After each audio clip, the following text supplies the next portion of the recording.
मंत्री जी, जैसे आप लोग कह रहे हैं आज भी कि फेयर इलेक्शन नहीं हुआ जी। क्या? अब तो जैसे कि ईवीएम था, तो बीजेपी का ही कहना है कि लोग जीत जाते हैं तो इलेक्शन सही हो गया, और जब इनके खिलाफ हो जाता है, परिणाम आते हैं तो कहते हैं कि ईवीएम खराब है, प्रणाली खराब है, इनको न सरकार की संस्थाओं पर विश्वास है, न इनको संविधान पर विश्वास है, और संविधान करते रहते हैं ये लोग। ऐसा है कि यहाँ मैं आपसे कहना चाहूंगी कि संविधान पे स्वयं उनको विश्वास नहीं है, और हम किसी भी भारतीय जनता पार्टी के किसी एक व्यक्ति का नाम नहीं लेना चाहते। ये लोग तो बहुत बात के हैं। संघ परिवार ही तो है इनका मुख्य, उसी से सारी शाखाएं निकली हैं।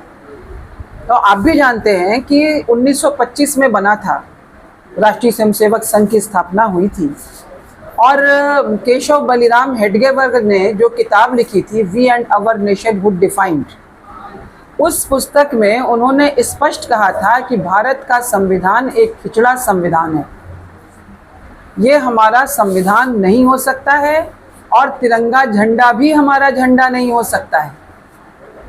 उस पुस्तक को निकाल के आप पढ़ लीजिएगा, we and our nationhood defined.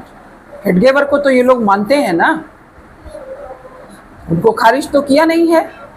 इसीलिए इनको आवश्यकता होती है कि हम एक हफ्ते के लिए जो है सभी लोग घर घर तिरंगा लगेगा। इनको तो पता ही नहीं कि तिरंगे का महत्व क्या है, क्योंकि इन्होंने कोई कुर्बानी तिरंगे के लिए दी ही नहीं थी। कुर्बानी तो वो पूरी लड़ाई महात्मा गांधी के नेतृत्व में हुई थी, डॉक्टर लोहिया उसमें लड़े थे, तमाम लोग थे जो लोग थे। संघ का कौन सा एक नेता था? ये लोग तो थे ही नहीं।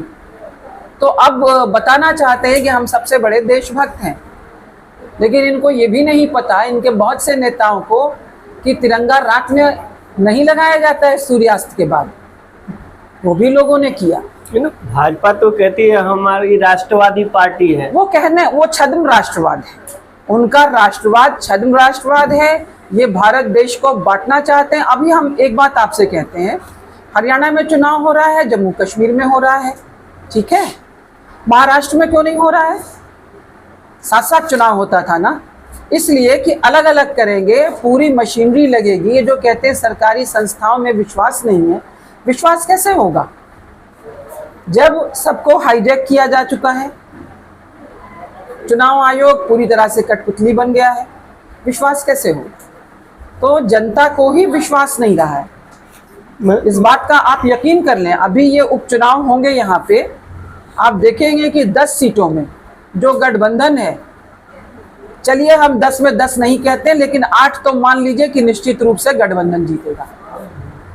कांग्रेस और समाजवादी पार्टी का गठबंधन 10 में से 8 सीटें माननीय अखिलेश यादव जी के और राहुल जी के नेतृत्व में जीतेगा।